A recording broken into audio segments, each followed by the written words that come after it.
जय हिंद दोस्तों, मैं दिलीप वर्मा। आज मैं ग्वालियर चंबल क्षेत्र में आया हूँ। तो मैं सोचता हूँ कि क्षेत्र के बारे में ग्वालियर चंबल क्षेत्र और चंबल नदी घाटी जो क्षेत्र है वो कई चीज़ों के लिए फेमस है। जैसे आप देख सकते हैं, क्षेत्र के बारे में विस्तार से मैं समझाना चाहता हूँ, क्योंकि इस क्षेत्र के बारे में आप समझिए, ये चंबल नदी घाटी जो क्षेत्र है, या जो चंबल नदी के द्वारा और उसकी सहायक नदी के द्वारा जो बनाया गया अफवाह क्षेत्र है, ये क्षेत्र कुछ चीज़ों के लिए फेमस है। इतिहास में ना केवल आज से हजारों साल से कहीं ना कहीं ये क्षेत्र काफ़ी फेमस है, और बल्कि ये इसकी जो प्रसिद्धि है, जो क्षेत्र है, उसके पीछे सामाजिक कारण है, आर्थिक कारण है, राजनीतिक कारण है और भौगोलिक कारण तो है ही। और आप देखिए कि यहाँ पर ये जो चंबल नदी घाटी परियोजना है, भेड़ प्रदेश यानी कि भेड़ क्षेत्र के लिए काफ़ी फेमस है। भेड़ प्रदेश के बारे में समझेंगे कि इनकी उत्पत्ति कैसे हुई, और ये भेड़ जो है उत्खत भूमि, यानी जिन्हें उत्खत भूमि बोलते हैं, इनका कैसे विकास हुआ, इसको हम विस्तार से समझेंगे। और साथ ही ये भी समझेंगे कि ये जो क्षेत्र है बागियों के लिए भी फेमस है। ये चंबल का जो आप जितना बड़ा एरिया देख रहे हैं, जो बड़े बड़े भेड़ देख रहे हैं, दांतेदार संरचना, घेरी घाटियाँ, कम से कम लगभग 10 से 12 फीट जो भेड़ है या इनकी घेरी घाटियाँ हैं, इनका विकास कैसे हुआ, इस नदी के द्वारा जो अवनालिका अपरदन था उसके कारण हुआ, हम इसे विस्तार से समझने का प्रयास करते हैं। तो आप देखिए, चंबल नदी की अगर विस्तार से बारे में समझा जाए, और ये जो ग्वालियर चंबल क्षेत्र है, ये मध्य प्रदेश का उत्तरीय क्षेत्र है, और मध्य प्रदेश को जिस भौगोलिक भाग में बांटा गया है, तो मध्य भारत के अंतर्गत ये क्षेत्र आता है। और इसे ये जो प्रशासनिक रूप से देखा जाए तो चंबल संभाग और ग्वालियर संभाग के अंतर्गत ये क्षेत्र आता है। आज हम इसे चंबल क्षेत्र में हैं, और ये चंबल क्षेत्र काफ़ी फेमस है, ना केवल भेड़ से बल्कि यहाँ के बागियों, इनको जैसे डकैतों के लिए काफ़ी ये क्षेत्र काफ़ी फेमस था। तो अगर चंबल नदी की बारे में बात किया तो चंबल नदी जो विंध्याचल रेंज है, जो इंदौर में मऊ के पास से जानापर पहाड़ी से इस नदी का उद्गम होता है, और ये नदी जो है इंदौर से और मालवा के पठार से होते हुए ये नदी जो है फिर जो है मंदसौर और फिर राजस्थान में प्रवेश करती है, राजस्थान राज्य में, फिर मध्य प्रदेश की उत्तरी सीमा और राजस्थान और मध्य प्रदेश की सीमा बनाते हुए, और फिर जो है यूपी में प्रवेश करती है। और जो मध्य प्रदेश के श्योपुर मुरैना और भिंड क्षेत्र से गुजरते हुए यह नदी जो है यूपी में प्रवेश करती है, और यह नदी जो है यूपी और मध्य प्रदेश की सीमा बनाती है, ना केवल मध्य प्रदेश राजस्थान की बल्कि मध्य प्रदेश और यूपी की सीमा ही बनाती है। और इस नदी हमीरपुर के पास यमुना नदी की सहायक नदी है, वहाँ पर इस नदी जो है यमुना नदी में मिल जाती है। और ये चंबल नदी का आज चंबल के नाम से जानते हैं, बल्कि इसे महाभारत में, पुराणों में भी कहीं ना कहीं इसका प्राचीनतम स्रोतों से जानकारी मिलती है। ये काफ़ी प्राचीन नदी है, जिसको चमड़ावती नाम से जानते थे। और इस नदी के बारे में कहानी है कि इस नदी के आसपास क्षेत्रों में चमड़ा सुखाया जाता था या चमड़ा बनाया जाता था, इसलिए इस नदी को माना जाता है। ये मध्य प्रदेश की दूसरी सबसे बड़ी नदी है नर्मदा के बाद, और ये बताया जाता है कि चंबल नदी मध्य प्रदेश की सबसे शुद्ध जल प्रभावित होता है, कम प्रदूषित नदियों में से एक मानी जानी नदी है। इसका कारण ये है कि नदी के आसपास के या फिर महानगरों का जो विकास हुआ है, चाहे कोटा हो चाहे मंदसौर हो, इन क्षेत्रों में बड़े स्तर पर इंडस्ट्री नहीं लगे गए। तो इस तरीके से जैसे गंगा यमुना जैसी प्रदूषित नदी है, उसकी तुलना में ये नदी काफ़ी स्वच्छ नदी मानी जाती है। नदी न केवल मध्य प्रदेश और राजस्थान की सीमा बनाती है, बल्कि मध्य प्रदेश और यूपी की सीमा बनाती है। ये तीन राज्यों का जो एक संक्रमण क्षेत्र है वहाँ से प्रभावित होती है, और ये नदी जो है मध्य प्रदेश के लिए जलवायु विभाजक का काम भी करती है। और इस नदी के बारे में आप देखिए, इस नदी की परियोजना के बारे में अगर देखा जाए, इस नदी का जो अफवाह क्षेत्र है वो कहीं ना कहीं भेड़ क्षेत्र के लिए काफ़ी फेमस है। जो भेड़ क्षेत्र का बड़े स्तर पर विस्तार हुआ, यहाँ पे इस क्षेत्र में बागियों या डकैतों का एक आश्रय क्षेत्र माना जाता है। उनका एक सरहद, उनके द्वारा उनमें यहाँ छिपते थे, बड़े स्तर पर गतिविधियाँ करते थे। बड़े स्तर पर आप देखिए कि इस नदी के द्वारा अवनालिका अपरदन से बड़े स्तर पर भेड़ों का विकास हुआ। ठीक है, ये नदी पर मध्य प्रदेश में इसकी सहायक नदी की बात की है, चंबल नदी की, तो सहायक नदी में छिप्रा जैसी सहायक नदी है। ठीक है, इसकी काली सिंध इसकी सहायक नदी है, सिंध इसकी सहायक नदी है, श्योपुर में जो सीपरी के पठार से पूनू नदी इसकी सहायक नदी है। फिर राजस्थान के अरावली से निकलने वाली बनास नदी भी इसकी सहायक नदी है। तो इस चंबल नदी और इसकी सहायक नदियों से बना गया जो अफवाह क्षेत्र है या नदी घाटी क्षेत्र, चंबल नदी घाटी क्षेत्र है, वो कहीं ना कहीं मध्य प्रदेश और राजस्थान और यूपी के लिए बहुत महत्वपूर्ण ये नदी है। ठीक है। यहाँ पे इस नदी पर अगर बात की जाए तो ये चम्बल नदी जो है, चम्बल नदी पर तीन नदी घाटी परियोजना बनी गई थी। उसमें से सबसे पहली जो नदी घाटी परियोजना थी 1952 में मध्य प्रदेश की पहली नदी घाटी परियोजना है जो मंदसौर में बनाई गई है, जिसे हम गांधी सागर बांध परियोजना के नाम से जाना जाता है। ये मध्य प्रदेश और राजस्थान की संयुक्त परियोजना है 50-50%। और दूसरी जो परियोजना है जवाहर सागर बांध जो कोटा में बना है, वो भी कहीं ना कहीं मध्य प्रदेश राजस्थान की संयुक्त परियोजना है। और दूसरी बात, इसी चम्बल नदी पर जो चित्तौड़गढ़ में महाराणा प्रताप सागर बांध बना है, राणा प्रताप सागर बांध बना है, वो भी संयुक्त परियोजना है, संयुक्त प्रोजेक्ट है। ये तीनों जो परियोजनाओं में आप देखिए कि जल आपूर्ति के साथ साथ जो है नहर का विकास वहाँ से किया गया है। जल सिंचाई को जो बांध बनाए गए हैं उनका जल सिंचाई के लिए, जो कृषि सिंचाई के लिए उन जल का प्रयोग किया जाता है। और साथ ही जल सिंचाई, कृषि सिंचाई के साथ साथ बड़े स्तर पर बिजली उत्पादन भी किया जाता है इन तीनों बांधों से। और कोटा में बैराज बनाया गया है, बांध बनाया गया है, वहाँ से बड़े स्तर पर जो कृषि सिंचाई और शुद्ध पेयजल का आपूर्ति सुनिश्चित की जाती है। और चम्बल नदी के बारे में और देखा जाए तो चम्बल नदी मध्य प्रदेश की सबसे कम शुद्ध नदियों में से और कम प्रदूषित नदियों में से एक है।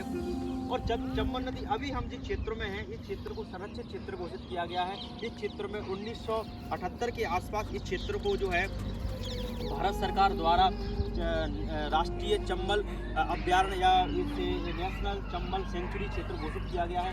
ये चंबल नदी को आप देखिए, ये चंबल नदी में जो जलीय जीव जंतु हैं वो काफ़ी फेमस है।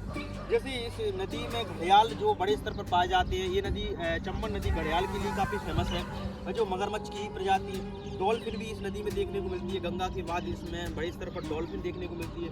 ये नदी में बड़े स्तर पर कछुआ की बड़ी बड़ी प्रजातियाँ पाई जाती हैं। कछुओं की प्रजाति के साथ साथ इस चम्बल नदी में मगरमच्छ बड़े स्तर पर देखते हैं और डॉल्फिन इनके लिए जलीय जीव जंतु के लिए काफ़ी फेमस है। और चम्बल नदी के बारे में और भी हम समझा जाए, चम्बल नदी मध्य प्रदेश की सबसे उत्तरी सीमा है। और ये चम्बल नदी मध्य प्रदेश की सबसे शुष्क और अर्ध शुष्क क्षेत्रों से प्रभावित होती है। ये मध्य प्रदेश का काफ़ी मध्य प्रदेश के चंबल संभाग और चंबल संभाग और ग्वालियर संभाग के आसपास क्षेत्रों से होकर गुजरती है। मध्य प्रदेश के श्योपुर और भिंड मुरैना क्षेत्रों से जो है प्रभावित होती है नदी। और ये क्षेत्रों में कहीं ना कहीं सिंचाई के कृषि सिंचाई के साथ साथ जल आपूर्ति भी सुनिश्चित करती है। तो इस नदी का देखा जाए आर्थिक महत्व के साथ साथ सामाजिक महत्व भी बहुत ज़्यादा है। और इस नदी का इतिहास और प्राचीनतम नदी मानी जाती है। इतिहास में भी और महापुराणों में और उनमें पुराण और महाभारत में भी इस नदी का उल्लेख किया गया है। नदी का जो आसपास का क्षेत्र है दोनों तरफ, इस नदी की दोनों तरफ आप देखिए भेड़ों का बड़ी स्तर पर विकास हुआ है। ये भेड़ों का विकास, भेड़ों का जो उत्कट भूमि या जो वेटलैंड का जो विकास है वो मध्य प्रदेश के, न केवल मध्य प्रदेश के बल्कि राजस्थान के साथ साथ यूपी के जिलों में भी बड़े स्तर पर इनका विकास हुआ है। इस क्षेत्र को लगा बताया जाता है कि ये जो भेड़ प्रदेश है, भेड़ का क्षेत्र है, जो वेटलैंड क्षेत्र है, जो बड़ी बड़ी गहरी घाटियाँ हैं और जो दांतेदार नुकीले वाले जो भेड़ हैं, बड़े बड़े बड़ी गहरी 10 फीट 12 फीट लगभग गहरी घाटियाँ हैं। इन घाटियों की अगर देखा जाए कैसे इनका विकास हुआ तो ये नदी जो अगर चंबल नदी के बारे में बात की जाए तो चंबल नदी के द्वारा अब नाल का अपवर्धन हुआ। जैसे मृदा अपर्दन होता है, जो मृदा अपर्दन का एक प्रकार है जल के द्वारा जो अपर्दन होता है, जैसे गुलीय अपर्दन मतलब एक तरीके से अपर्दन है। अब नाल का अपर्दन से इन भेड़ों का विकास हुआ। अब भेड़ों का विकास हुआ। अब इसमें क्या, इसके बारे में ये बताया जाता है कि बड़े बड़े भूगोलविद का शोधकर्ता ये बताते हैं कि इन भेड़ों का विकास अपनाल का अपर्दन से इसलिए हुआ क्योंकि जब अपनाल का अपर्दन क्योंकि नदी के द्वारा तेज बहाव से जो पानी लाया गया था, तेज बहाव से जब तेज बारिश होती है क्षेत्रों में, या फिर चंबल नदी के तेज बहाव से जब मिट्टी का कटाव होता है और ऊर्ध्वाधर कटाव होता है, ऐसा नहीं कि एक क्षेत्र कटाव, ऊर्ध्वाधर कटाव होता है, तो नदी की गहरी संरचना बनती है, गहरी घाटियों संरचना बनती है। और इसलिए ये कहीं ना कहीं ये क्षेत्र में अपनाल का अपर्दन से इन भेड़ों का विकास हुआ।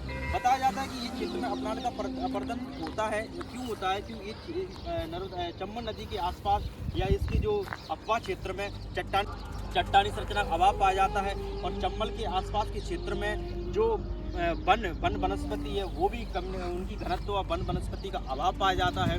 और यहाँ पर कोई चट्टानी संरचना देखने को नहीं मिलती। इसलिए यहाँ बड़े स्तर पर भेड़ों का विकास हुआ और चंबल नदी के द्वारा बड़े स्तर पर जो है अवनाल का अपरदन से बड़े स्तर पर भेड़ों का विकास हुआ। इन भेड़ों और उत्कृष्ट भूमि का जो बड़े बड़े जो भूमि के टीले बने हैं और उत्कृष्ट भूमि जिसे हम वेटलैंड बोलते हैं, बड़े स्तर पर 3 से 6 लाख तक क्षेत्र में ये विस्तार है, ये फैले हुए हैं। लेकिन आप ये समझिए इससे नुकसान क्या होता है।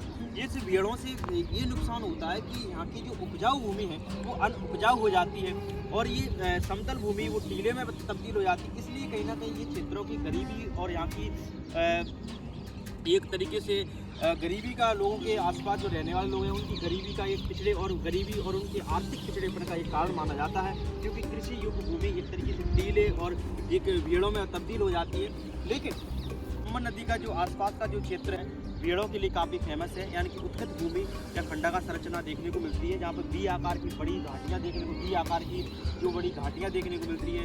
ये भेड़ों की संरचना को आप देखिए, ये दांतेदार संरचना है और ये काफ़ी फेमस है। और आप देखिए ये क्षेत्र जो है भेड़ क्षेत्र है वो कहीं ना कहीं यहाँ बागियों के लिए एक संरक्षण और उनको एक आश्रय देने वाला स्तर रहा है। हमेशा यहाँ पे बागी जो थे जो इसके क्षेत्रों में जो लोग जो सताए गए लोग थे या फिर उपेक्षित लोग थे या फिर जो जातीय सामंती संरचना के शोषण का शिकार हुए वो लोग, या जो प्रशासन द्वारा उपेक्षित लोग हैं या फिर सरकारी कल्याणकारी योजनाओं का लाभ नहीं मिल पाया, हमारी राजनीतिक के द्वारा उन लोगों को उपयोग किया गया या समाज के द्वारा उन लोगों को बहिष्कृत किया गया, समाज के द्वारा अत्याचार उन लोगों पर किया गया, या फिर यहाँ की सामाजिक आर्थिक परिस्थितियों ने कहीं ना कहीं लोगों को बागी बनाने के लिए या विद्रोही बनाने के लिए यहाँ की लोगों को बंदूक उठाने के लिए मजबूर किया गया। तो यहाँ पे ये भेड़ क्षेत्र आप देखिए, बड़े स्तर पर जो भेड़ क्षेत्र है ये क्षेत्रों में बड़े स्तर पर बहुत सारे इनको हम नकारात्मक दृष्टि देखा तो डकैतों या चंबल के डकैत के नाम से इन लोगों को जानते हैं। उनमें से बहुत सारे नाम हैं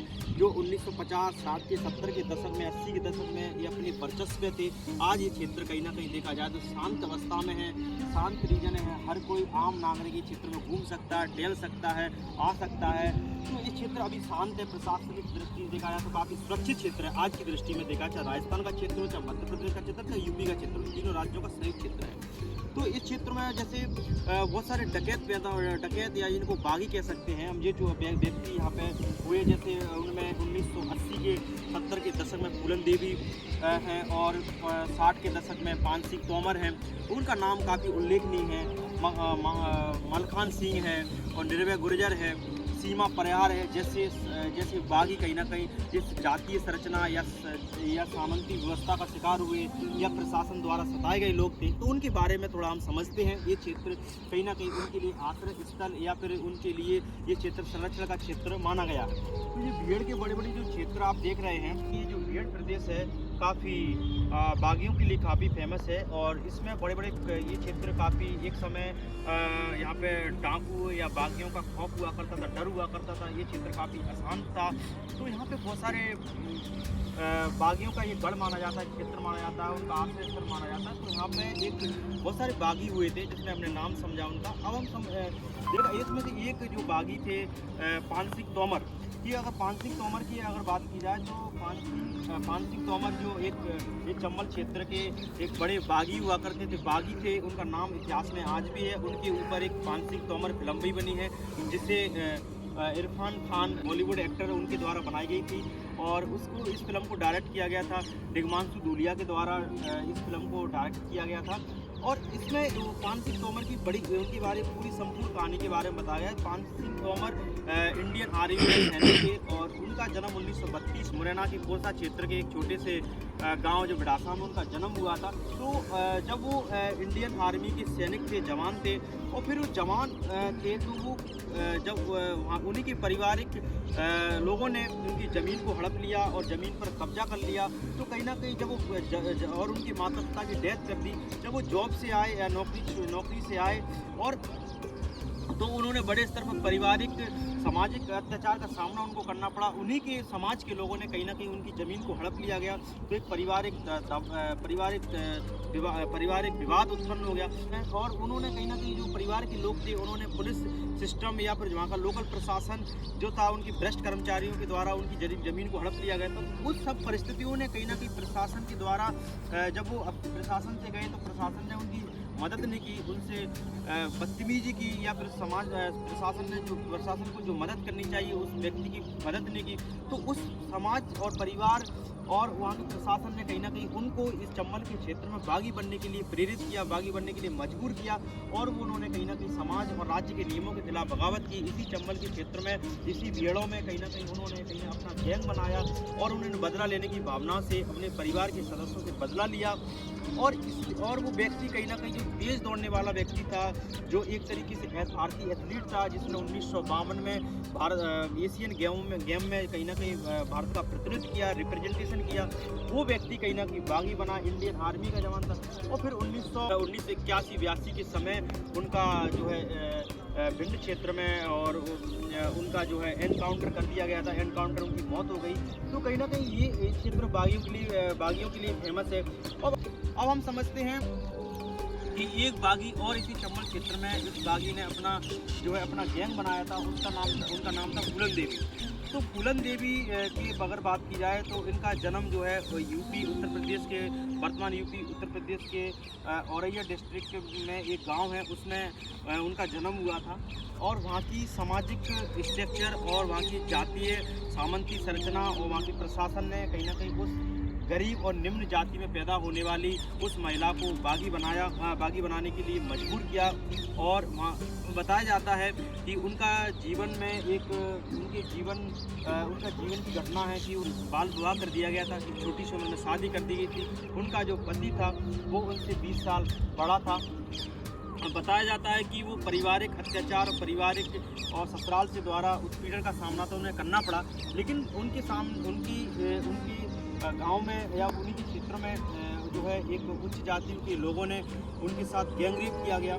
तो उस गैंग रेप, और बताया जाता है कि उस गैंग रेप जब उनके साथ किया गया था तो लगभग 3 हफ्तों तक उस फूलन देवी को 3 हफ्तों तक कमरे में बंद करके और उनके साथ सामूहिक बलात्कार किया गया और उनको विभिन्न शोषण उनके साथ किया गया, बड़े अत्याचार उनके साथ किया गया। तो उन सभी परिस्थितियों ने उस महिलाओं को, एक गरीब महिला को, एक निम्न जाति की महिला को इस क्षेत्र में बागी बनाने के लिए मजबूर किया गया। तो उसमें से फिर उन्होंने कहीं ना कहीं इस घटना का बदला लेने के लिए बहमई, ये घटना 14 फरवरी 1981 को घटित हुई थी। बहमई में जब हादसा हुआ तो जब फूलन देवी थी, उन्होंने बदला लेने की भावना से बहमई में गई और बहमई में शादी समारोह हो रहा था। तो जिन लोगों ने उनको मारा था या जिन लोगों ने उनके साथ सामूहिक बलात्कार किया गया था, तो उन लोगों को, या जो उच्च जाति के लोगों ने उनके साथ जाति की थी, अत्याचार किया गया था, उन जातियों के लोगों को एक लाइन में खड़ा करके 20 से 22 लोगों को कहीं ना कहीं उनको गोलियों से मारा गया था। तो कहीं ना कहीं मारा उन लोगों को, बदला लेने की भावना से लिया गया। तो ये कहीं ना कहीं, जब ये घटना कहीं ना कहीं पूरी यूपी है, पूरे ना केवल यूपी, मध्य प्रदेश, राजस्थान, बल्कि पूरे भारत में एक चर्चित घटना बन गई। और चर्चित घटना बन गई उस समय हमारे देश की प्रधानमंत्री इंदिरा गांधी जी थी, और इंदिरा गांधी जी ने 1983 में ये बात कही थी, क्योंकि जब वो फूलन देवी ने बहमई जो हादसा होने के बाद इसी भीड़ में अपने गैंग के साथ रहने लगी, छुपने लगी, इन भीड़ों में छिप जाती थी, प्रशासन को पकड़ने की कोशिश करता था।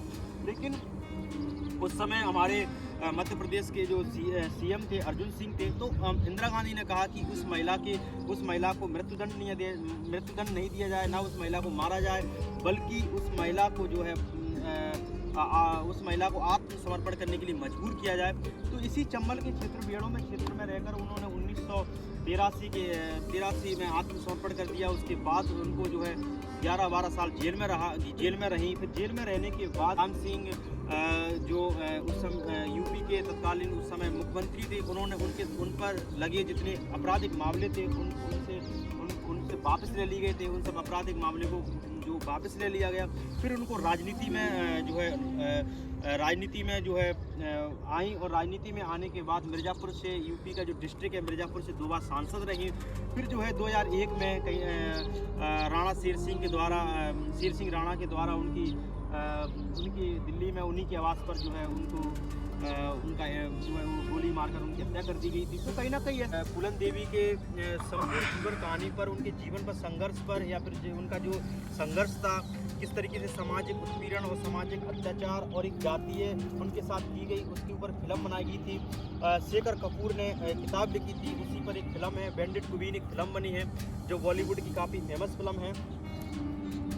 और इसी प्रकार जैसे इस फूलन देवी फिल्म बनी 2012 में, जो पान सिंह तोमर थे उनके ऊपर, जो यहाँ के बागी थे, यहाँ के डकैत थे, उनके ऊपर भी फिल्म बनी है जिससे पान सिंह तोमर फिल्म बनी थी 2012 में। बहुत सारे ऐसे कहीं ना कहीं ऐसे बहुत सारे लोग हैं, ऐसे बहुत सारे विद्रोही या फिर ऐसे बागी हैं जो कहीं इन्होंने वहाँ की इस क्षेत्र ने कहीं ना कहीं उनको जो है या तो उनको सामाजिक न्याय का प्रतीक माना जाता है ये क्षेत्र, या फिर बागियों का प्रतीक, बागियों और डकैतों का क्षेत्र माना जाता है। तो काफ़ी ये क्षेत्र इसलिए चंबल का क्षेत्र फेमस है। इस क्षेत्र में बहुत सारे फूलन देवी और पान सिंह तोमर के अलावा मलखान सिंह का नाम आपने सुना होगा, पान सिंह तोमर और सीना परियार और निर्भय गुर्जर, ये काफ़ी लोग फेमस हैं इस क्षेत्र में, जो इसलिए इनके नामों से ये क्षेत्र जो बागियों और डकैतों का क्षेत्र माना जाता है। ये क्षेत्र एक समय आसान क्षेत्र था, यहाँ पे प्रशासन की चुनौतियाँ बहुत सारी थी, इसलिए आज देखिए आज ये क्षेत्र में शांत है, प्रशासन दृष्टि सुरक्षित है, कोई भी आ सकता है, घूम सकता है,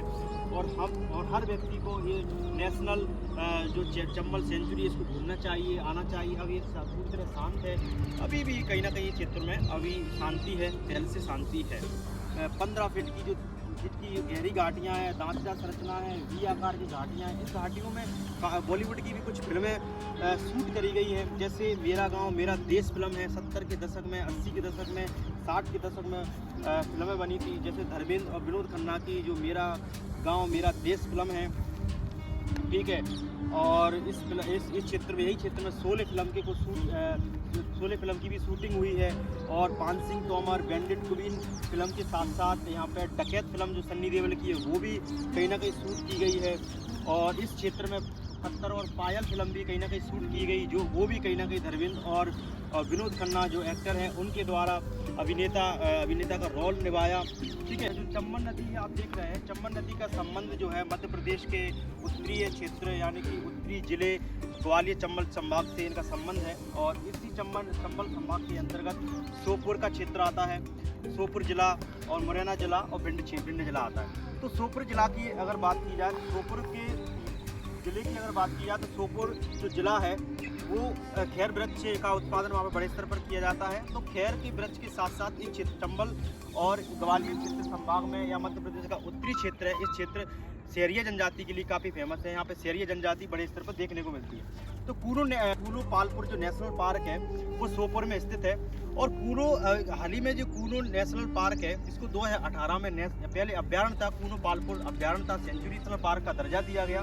तो कूनो पालपुर नेशनल पार्क इसलिए फेमस है क्योंकि हाल ही में 17 सितंबर 2022 को देश के प्रधानमंत्री नरेंद्र मोदी जी ने अपने जन्मदिन पर यहाँ पे नामीबिया से जो 8 चीते लाए गए थे, उन चीतों को छोड़ा गया था, और उन 8 चीतों को छोड़ा गया था, और उसके बाद जो है फिर जो है 18 फरवरी 2023 में जो है मुख्यमंत्री माननीय शिवराज सिंह चौहान द्वारा 12 और अतिरिक्त चीतों को इसी कूनो पालपुर नेशनल पार्क में छोड़ा गया था। तो अब देखा जाए तो अब इस समय जो है चीतों की संख्या 20 के लगभग हो गई है, लेकिन उसमें एक सासा नाम की मादा थी, उसकी डेथ हो गई और मृत्यु हो गई। उनको बताया जाता है कि किडनी की प्रॉब्लम थी, उसमें उन चीता की मौत हो गई, और उसमें से सियासा नामक की जो चीता है, मादा चीता है, उसके द्वारा 4 जो है नए चीतों का जन्म दिया गया।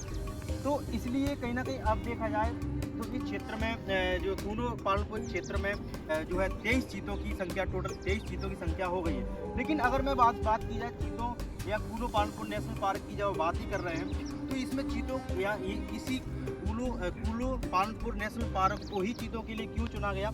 तो अगर देखा जाए तो 1947 में जब हमारा देश आज़ाद हुआ था, तो इस समय जो अंतिम चीता देखा गया था 1947 में छत्तीसगढ़ के क्षेत्र में, छत्तीसगढ़ में अंतिम चीता देखा गया था। फिर 1952 में जो है भारत से चीता मुक्त क्षेत्र घोषित किया गया था कि भारत में चीता मुक्त हो चुके हैं, चीता नहीं देखने को मिलते हैं। फिर भारत ने कहीं ना कहीं ईरान के साथ चीता लाने के लिए एशियाटिक चीता बोलते हैं, एशियन जो चीता लाने की जो बात थी वो ईरान से डील की गई, लेकिन ईरान ने कहीं ना कहीं वहाँ पे सीमांत संख्या होने के कारण, कम संख्या होने का चीता की संख्या, उन्होंने चीता नहीं दी। फिर आप देखिए कि भारत सरकार ने ईरान को मना करने के बाद फिर बहुत सारे प्रयास किए गए भारत सरकार ने। जैसे 2009 में जो है चीता रिलोकेशन प्रोजेक्ट चलाया गया। इस प्रोजेक्ट में जो चीता जो पुनर्वास परियोजना चलाई गई, इसके तहत भारत में चीतों का पुनर्वास करना था, चीतों की संख्या को यहाँ बढ़ाना था या उनकी प्रजाति को लाना था। तो लेकिन 2010 के समय सुप्रीम कोर्ट ने इस पर प्रतिबंध लगा दिया कि भारत सरकार जो है चीता का पुनर्वास नहीं कर सकती, क्योंकि चीतों के लिए उपयुक्त जो है एक जलवायु वाला क्षेत्र होना चाहिए। तो जो वन्यजीव राष्ट्रीय वन्यजीव बोर्ड है, उसने कहीं ना कहीं बड़ी रिसर्च के माध्यम से, बड़े माध्यम से कूनो कानपुर नेशनल पार्क को ही चुना और फिर सुप्रीम कोर्ट ने 2020 के लगभग 20 में इसको पूर्णतः अनुमति दे दी गई कि भारत सरकार चीता का पुनर्वास कर सकती है, रिलोकेशन कर सकती है। फिर इसलिए भारत सरकार ने नामीबिया से और फिर साउथ अफ्रीका से चीतों को लाया और कूनो नेशनल पार्क में इस जो है उनको पुनर्वास किया गया। तो अब देखा जाए तो मध्य प्रदेश का जो कूनो पालपुर नेशनल पार्क है वो कहीं ना कहीं चीतों के लिए काफ़ी फेमस है। और कूनो नेशनल पार्क में ही कूनो नदी निकलती है। कूनो नेशनल पार्क की विशेषता है कि ऊंची पहाड़ियों पर स्थित है और यहाँ पे इसकी जो कूनो नदी है उसकी रीढ़ की हड्डी के नाम संरचना है और वो कहीं ना कहीं वहाँ के वन्य जीवों को पेयजल का काम करती है, उनको पेयजल की आपूर्ति सुनिश्चित कराती है। इसलिए कूनो नेशनल पार्क का एक राष्ट्रीय महत्व है। अभी हमने पूरे सोपुर के बारे में समझा, तो अब समझते हैं मुरैना। तो मुरैना जिला अभी कहीं ना कहीं संभल संभाग में आता है और ये इसी जो है चम्बल नदी से ही सटा हुआ एरिया है। और वो उसमें अगर मुरैना की अगर बात की जाए तो मुरैना के बारे में देखा जाए तो मुरैना मध्य प्रदेश का सबसे उत्तरी जिला है और जो यूपी मध्य प्रदेश की सीमा पर स्थित है। जो अगर मुरैना में बड़े स्तर पर भेड़ों का विकास है, फिर बड़े उत्कृष्ट भूमि है, भेड़ों का काफ़ी प्रसार देखने को मिलता है। और भेड़ अगर आप मुरैना की अगर धरती की बात की जाए तो मुरैना में काफ़ी मंदिर फेमस हैं जो पूर्व मध्य काल में यानी प्री मिडिवल काल में इन मंदिरों का विकास किया गया था। जैसे बटेश्वर के मंदिर हैं, बटेश्वर के मंदिर और जहाँ पे 64 योगिनी के जो मंदिर हैं, इन दोनों मंदिरों का जो निर्माण है या इन मंदिरों का विकास जो है पूर्व मध्य काल में जो है गुर्जर प्रत्यार शासकों द्वारा जो उन्होंने उत्तर भारत में राज किया था, शासन किया था, उस समय इन मंदिरों का 8 से 10वीं सदी में बटेश्वर मंदिर और 64 योगिनी मंदिर का निर्माण किया गया था। तो अगर बटेश्वर मंदिर की अगर बात की जाए तो बटेश्वर में बताया जाता है कि यहाँ से 200 से अधिक मंदिर हैं और जो है इधर 108 मंदिर जो है लगभग ये जो शिव के मंदिर बने हुए हैं वहाँ पे। तो आज देखिए वो मंदिर, आज ये मंदिरों का बड़ी श्रृंखला है, वो पर्वत जो इसी चंबल नदी घाटी के समीप। और इन मंदिरों का निर्माण जो है गुर्जर प्रत्यार शासकों ने पूर्व मध्यकाल में 8 से 10वीं सेंचुरी में इन मंदिरों का निर्माण किया गया था। और इन मंदिरों की संख्या को देखा जाए तो जैसे दतिया में सोनागिर है, वहाँ पे जैन धर्म की जो 113 मंदिर हैं, ऐसे ही यहाँ हिंदू धर्म के लगभग 200 मंदिर हैं जो कहीं ना कहीं शिव, विष्णु भगवान और शक्ति के लिए समर्पित हैं। वो मंदिर सब हिंदू धर्म से संबंधित हैं। और बटेश्वर के मंदिर के बारे में ये बताया जाता है कि यहाँ के जो अधिकांश मंदिर हैं वो खंडर अवस्था में है या फिर इन मंदिरों का नष्ट हो गया। और कुछ इतिहासकारों का मत है कि इन मंदिरों का जो खंडर अवस्था में है ये मंदिरों के या तो भूकंप की संरचना, भौगोलिक घटना के कारण इन मंदिरों का नष्ट हुआ, या कुछ इतिहासकार बताते हैं कि जो अरब मुस्लिम आक्रमण थे उनके द्वारा जो आक्रमण किया गया, उनके द्वारा इन मंदिरों को, हिंदू मंदिरों को खंडित किया गया, नष्ट किया गया। तो ये भी कारण उनका इतिहासकारों का मत है। और काफ़ी 500 से 600 साल पुराने ये मंदिर हैं। और फिर इन मंदिरों की रीस्ट्रक्चर के लिए, इन मंदिरों के पुनर्निर्माण के लिए काम शुरू किया गया। और लगभग 2005 के समय की जो राष्ट्रीय पुरातात्विक सर्वेक्षण के एक पुरातात्विक विशेषज्ञ थे के मोहम्मद साहब, क्योंकि मोहम्मद साहब के नेतृत्व में इन मंदिरों का पुनर्निर्माण का काम जारी है और इन मंदिरों का बड़े स्तर पर निर्माण किया गया। तो उन्होंने भी कहीं ना कहीं इन भारतीय पुरातत्व सर्वेक्षण ने काम किया है इनके पुनर्निर्माण के लिए। आज ये मंदिर अधिकांश खंडरावस्था में है और मुरैना न केवल बटेश्वर मंदिर के लिए बल्कि 64 युगनी मंदिर के लिए भी काफ़ी फेमस है। 64 युगनी मंदिर जो है मुरैना के मितावली गांव में स्थित है और मितावली के बारे में जो मितावली में जो 64 युगनी मंदिर है उसके बारे में कहानी है कि इन मंदिरों का निर्माण भी गुर्जर प्रत्यार शासकों ने किया और 8 से 10वीं सदी में इन मंदिरों का निर्माण बड़े स्तर पर किया गया था। 64 युगनी जो मंदिर है वो जो गोल वृत्ताकार आधार जो आधारशिला है उस पर मंदिर बनाए गए हैं। लगभग बताते हैं कि 64 कमरे हैं और हर 64 कमरे में हर मंदिर जो है शिव के लिए शिवलिंग बने हुए हैं वहाँ पे। और इसी मंदिर का जो गोल संरचना है और बीच में मंडप है और जब इसी मंदिर जो 64 युगनी जो मंदिर है गोल आधार है उसका, इसी के मंदिर बताते हैं कि देश की जो हमारी पार्लियामेंट है जो एडविन लुटियन साहब थे उस समय शिल्पकार थे भारतीय संसद के, उन्होंने भी कहीं ना कहीं इसी मॉडल को फॉलो किया, यहीं से डिज़ाइन किया गया। बताते हैं कि इस 64 युगनी जो मंदिर में उसी से डिज़ाइन किया गया है जो 1921 के समय हमारी देश की पार्लियामेंट का जो है निर्माण कार्य प्रारंभ हुआ था। लुटियन साहब शिल्पकार लुटियन थे उनके नेतृत्व में और फिर 1927 के समय भारतीय संसद का निर्माण पूर्ण हुआ तो लॉर्ड इरविन थे, तत्कालीन लॉर्ड इरविन थे, वो गवर्नर जनरल थे, उन्होंने उस संसद भवन का उद्घाटन किया। तो कहीं ना कहीं हमारी सांस्कृतिक मंदिर भी देखने को मिलते हैं, सांस्कृतिक आधारभूत वास्तुकला और के लिए फेमस मंदिर हैं। और इस क्षेत्र को आप विजिट करना चाहते हैं, चंबल का क्षेत्र, भीड़ का क्षेत्र, चंबल संभाग ग्वालियर चंबल का क्षेत्र आप विजिट करना चाहते हैं तो इस क्षेत्र में आप ग्वालियर हवाई अड्डे के एयरलाइंस के थ्रू आ सकते हैं, सड़क मार्ग से रेल मार्ग से मुरैना आ सकते हैं, मुरैना रेलवे स्टेशन आ सकते हैं, धौलपुर स्टेशन आ सकते हैं, ग्वालियर रेलवे स्टेशन आ सकते हैं। उस रेलवे मार्ग रेलवे नेटवर्क के माध्यम से भी आप इस क्षेत्र का भीड़ क्षेत्र है चंबल नदी घाटी का क्षेत्र भ्रमण कर सकते हैं। तो यहाँ पे बड़े स्तर पर इस चंबल नदी घाटी के आसपास का जो क्षेत्र है भीड़ के लिए काफ़ी फेमस है और भीड़ जो नदी के द्वारा चंबल नदी के द्वारा अब नाल का अपर्दन से बड़े स्तर पर भीड़ों का विकास हुआ, जो उच्चत भूमि जो वेटलैंड का विकास हुआ, एक तरीके से बंजर है। और ये भीड़ों का विकास क्या होता है कि यहाँ की उपजाऊ भूमि होती है, कृषि युग जो भूमि होती है वो अनुपजाऊ भूमि में तब्दील हो जाती है। इसके कारण यहाँ के लोगों के लिए आर्थिक पिछड़ेपन का कारण है क्योंकि मुख्य इन लोगों की यहाँ के रहने वाले लोगों की आजीविका का साधन कृषि है। तो भारत सरकार ने जुलाई 2020 में एक कार्यक्रम शुरू किया वर्ल्ड बैंक के साथ। क्या गया कि इन भेड़ों को समतलीकरण प्रक्रिया या इन भेड़ों को जो है कृषि युग भूमि में तब्दील करने के लिए वर्ल्ड बैंक के साथ एक वर्ल्ड बैंक के साथ बैठक की और वर्ल्ड बैंक ने कहा कि वर्ल्ड बैंक की आर्थिक मदद से, आर्थिक सहयोग से इन भेड़ों को कृषि युग भूमि में तब्दील किया जाएगा।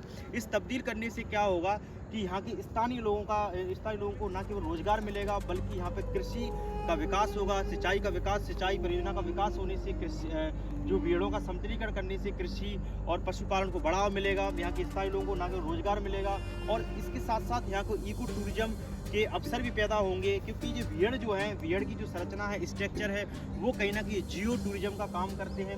जियो टूरिज्म यानी कि भू पर्यटन का काम करते हैं, इसलिए वर्ल्ड बैंक भी कहीं ना कहीं इसमें अग्रसर है। और क्योंकि नरेंद्र सिंह तोमर जी थे वो उस समय 2020 में उन्होंने जब इनको वर्ल्ड बैंक के सहयोग से कृषि युग भूमि में तब्दील करने की परियोजना स्थापित की या उसका प्लान किया, उस समय वो कृषि मंत्री थे।